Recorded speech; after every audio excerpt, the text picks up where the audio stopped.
Bordeaux, c'est d'abord un emplacement, un havre naturel idéalement situé dans cette grande boucle en demi-lune que dessine la Garonne.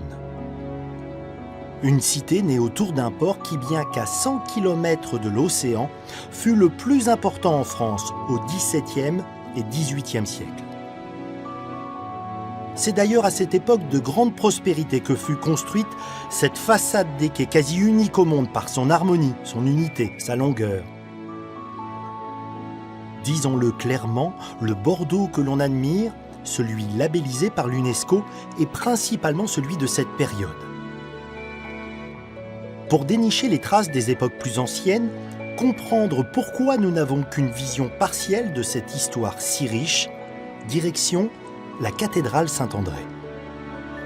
En quoi cette cathédrale est un bon exemple de l'accumulation des périodes dans l'histoire de Bordeaux? Les éléments les plus anciens sont du 11e, un peu après 1150, elle est complètement refaite.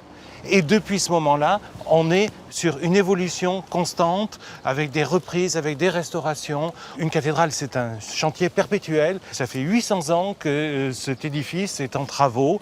Elle a beaucoup de singularités quand même, cette cathédrale Saint-André. Oui, mais tiens, à commencer par cette façade. Là, on est sur la façade principale, la façade occidentale. Elle est nue parce que ici, en plein là où nous sommes, il y avait le rempart romain.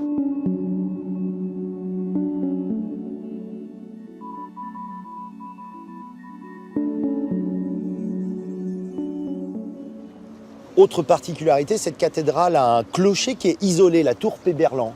Oui, effectivement, un campanile. Traditionnellement, on dit souvent que c'est pour éviter les vibrations des sons des cloches, que ça aurait gêné la solidité de la cathédrale. On dit aussi que c'est à cause du sol qui n'était pas très solide.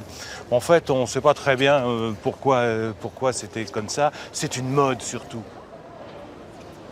Pour les archéologues comme toi, les grands travaux dans une ville, c'est une aubaine parce que vous pouvez un petit peu aller dessous. Et là, en 2003, à l'occasion des travaux des tramways, vous avez fait une belle découverte ici. Oui, ici donc un porche que l'on peut interpréter aussi comme un clocher-porche, le premier clocher de la cathédrale, construit vers 1145, disons. On trouve les 4 grosses piles, composées de plusieurs colonnes, liée avec les seuils, les sols. Dans la mesure où on ne pouvait pas la montrer au public, l'idée a été de la montrer en restituant l'ensemble d'une manière virtuelle.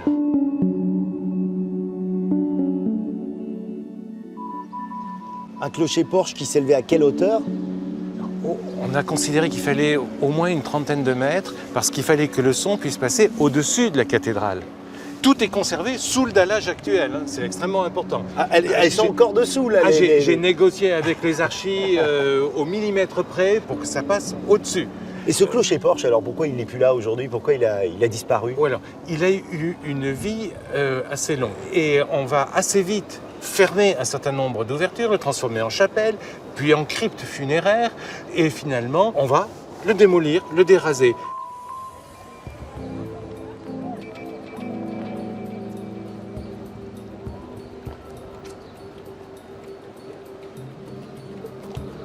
Peu de temps après que le clocher-porche a disparu, on ouvre cette nouvelle entrée, la porte royale, richement décorée, réservée aux hôtes de marque. En 800 ans, la cathédrale n'a cessé d'être transformée, aménagée, en partie détruite, puis reconstruite. Exactement comme la ville elle-même.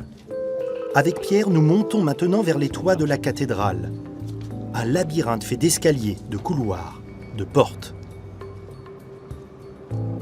L'occasion de découvrir l'envers du décor, des parties inaccessibles au public.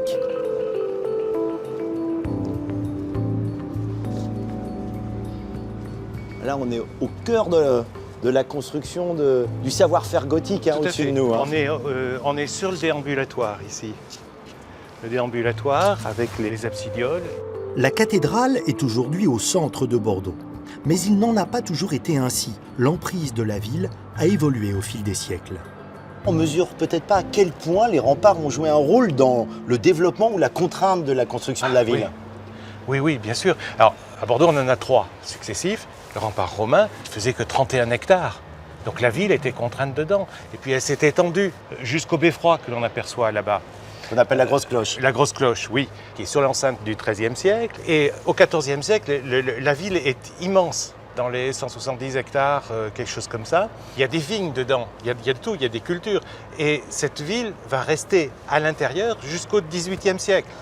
Et c'est avec Tourny qu'on va imaginer de pouvoir passer outre le rempart. Mais ce qui fait que Bordeaux, d'une enceinte sur une autre, a été pendant 15 siècles une ville enfermée.